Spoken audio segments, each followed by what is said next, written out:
Family and friends, I invite you to stand for the bride.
Family and friends, I invite you to be seated.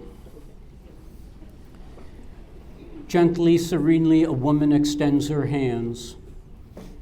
Lovingly, a man takes her hands into his.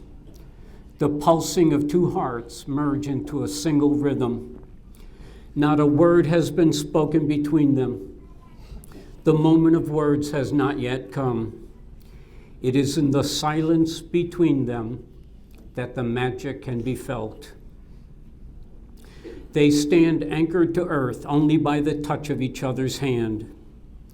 Reflected on the eye of each is the loving image of the other. From where they stand, they can see clearly, they can see deeply, they can see lovingly into each other's heart. They have surrounded themselves with people so closely linked to them through kinship or friendship. Their joy and our joy are indistinguishable. And soon in our presence, they will abandon this silence, and with the speaking of vows, with the giving and accepting of a ring, and with the sharing of wine, they will transform themselves from bride and groom to wife and husband, husband and wife. Love speaks with 1,000 voices. I invite Shannon Mulvaney to join Amy and Matthew to share the words from History of Love by Nicole Krauss.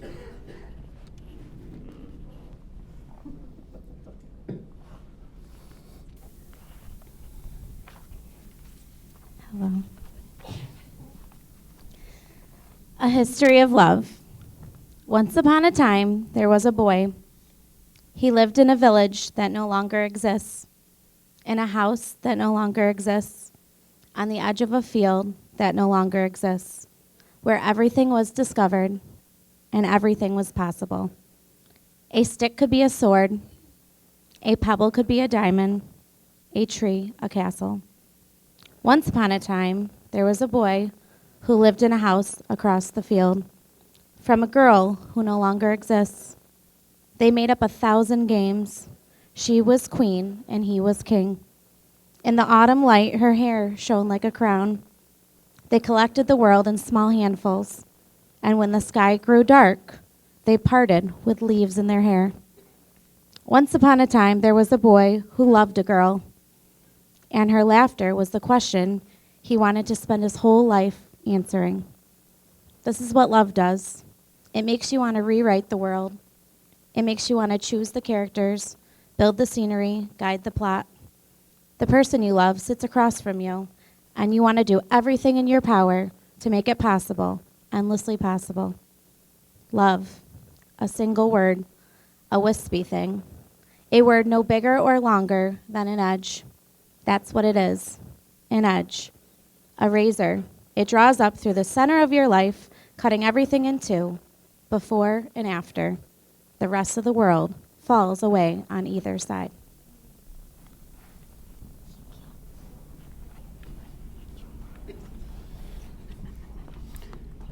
I invite Gary Mack, father of the groom, to share words from Louis de Bernier's Captain Corelli's mandolin.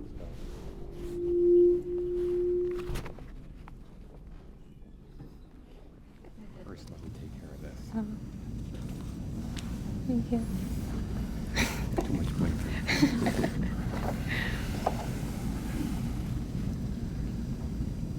Love is a temporary madness.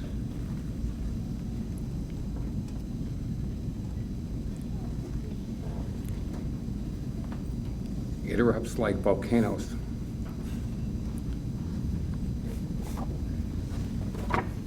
And then it subsides.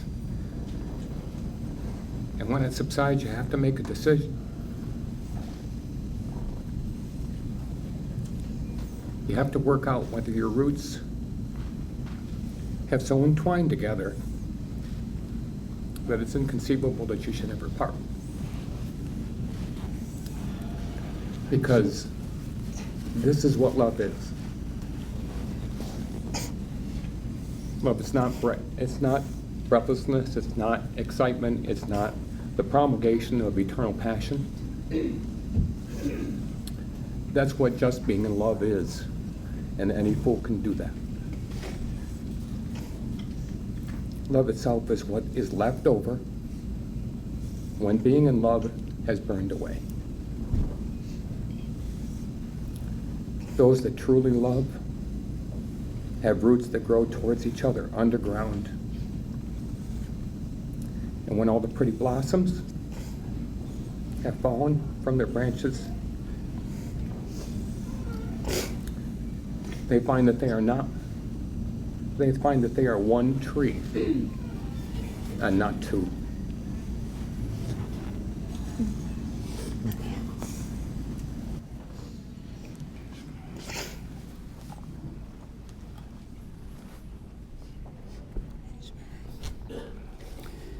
Margaret Atwood describes love as a breath, a finger grip on a cliffside. You can hold on or you can let go.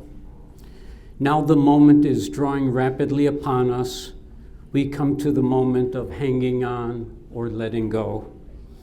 Marriage is a celebration, but we do not celebrate without deliberation.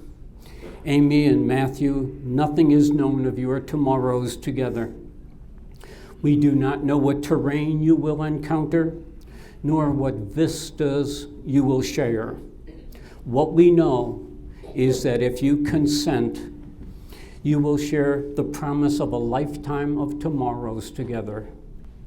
Matthew, is it your intention to marry this woman, to exchange your faithful vows for hers, and to share your life with her?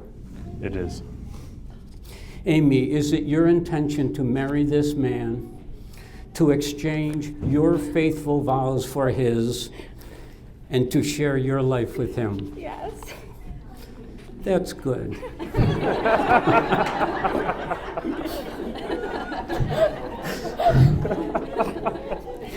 That was good. We need the break.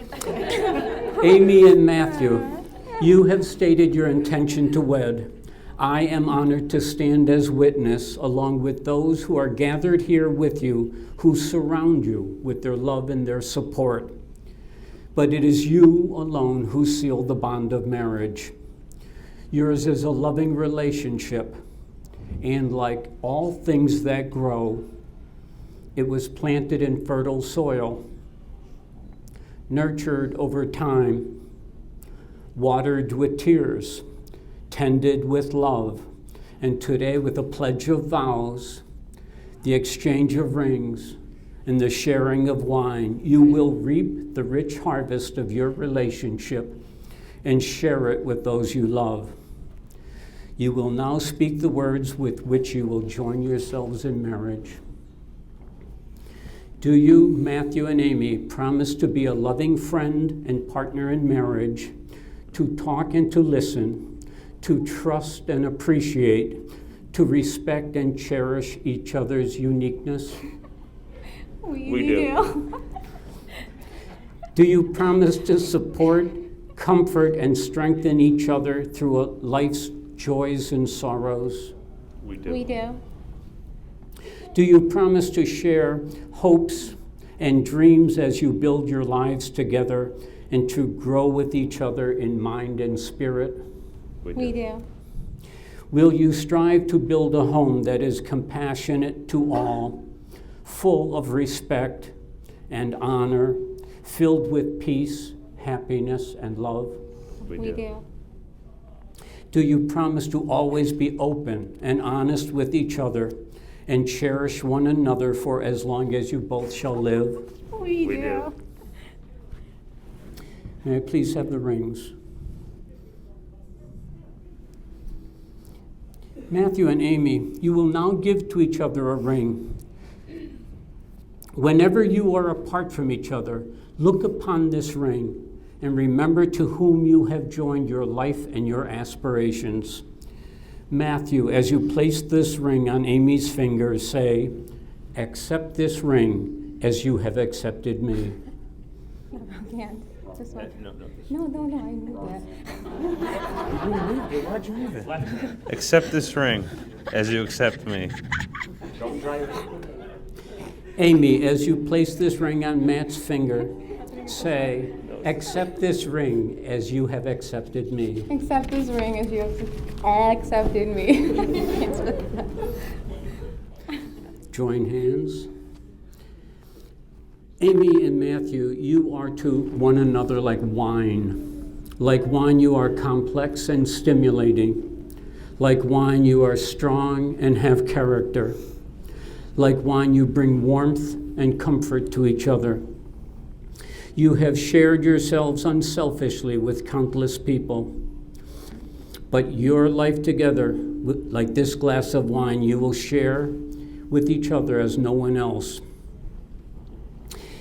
You were raised and nurtured in the vineyards of your family. To honor your families, your mothers will pour the wines that you will share. I invite Bonnie to join her children to pour Amy's wine into the glass that she will share with her husband.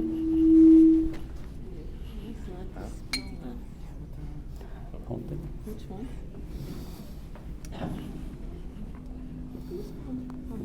Nice job.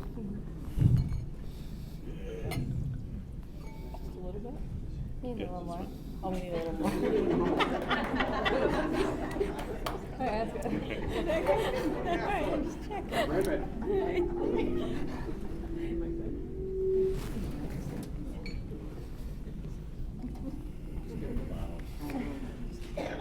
I invite Debbie to join her children to pour Matthew's wine that he will share with his wife. Yeah, that one. Oh. Oh.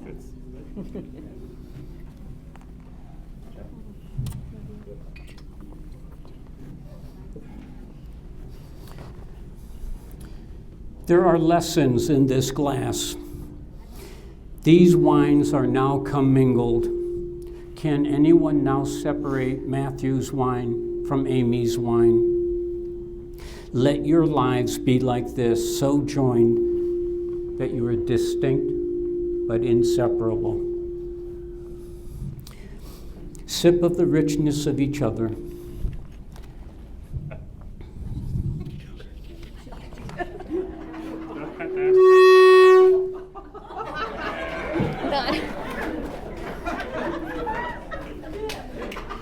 What's for a sip?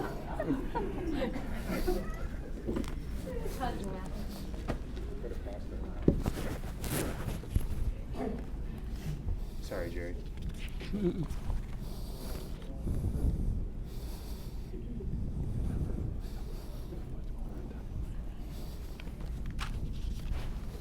Jeff, do you want to tell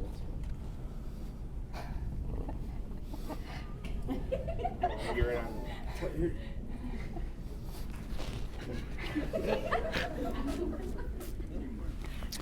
The glass from which you drank is a thing of beauty, but its beauty is not just in what the glassmaker imparted to it. Its beauty is in the function that it serves today. Let no one drink of the cup that belongs only to you. I hold your hand. Hit it. Hit it hard. Crush.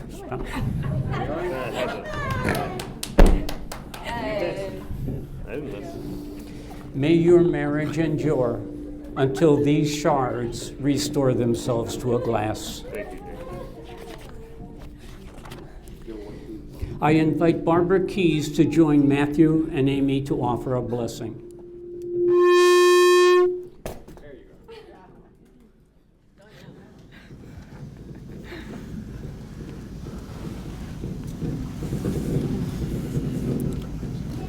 His hello was the end of her endings. Her laugh was the first step down the aisle. His hand would be hers to hold forever. His forever was as simple as her smile. He said she was just what was missing. She said instantly she knew. She was a question to be answered, and his answer was, I do. Please take each other's hands. Love each other from this day forward, and these will be the hands that you hold tomorrow and the next day and into the next decade. These hands that will work alongside yours as you build your life together. The hands that will touch you with love and tenderness through the years, and the hands that will comfort you like no others can. These are the hands that will hold you through grief, fear, and hardship. These are the hands that will wipe tears of joy and sorrow from your eyes. And these hands will tenderly hold your children. These are the hands that will hold your family together and that will give you strength when you need it. These are the hands that, when wrinkled and spotted with age, will be reaching for yours. Thank you, Barb. Thank you.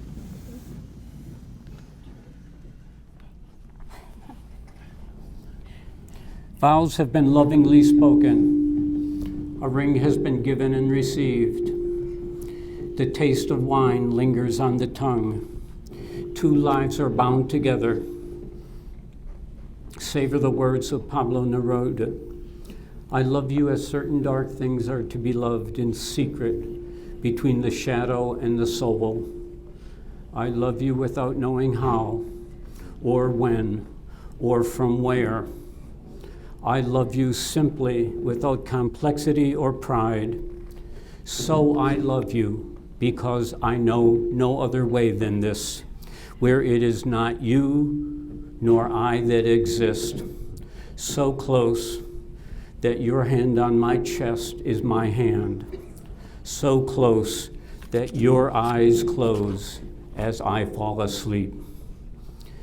Amy and Matthew, it is with immense joy and humility that I have the honor to affirm what your hearts have already spoken and what you have only a lifetime to enjoy. You are wife and husband, husband and wife, and I invite you to share your first married kiss.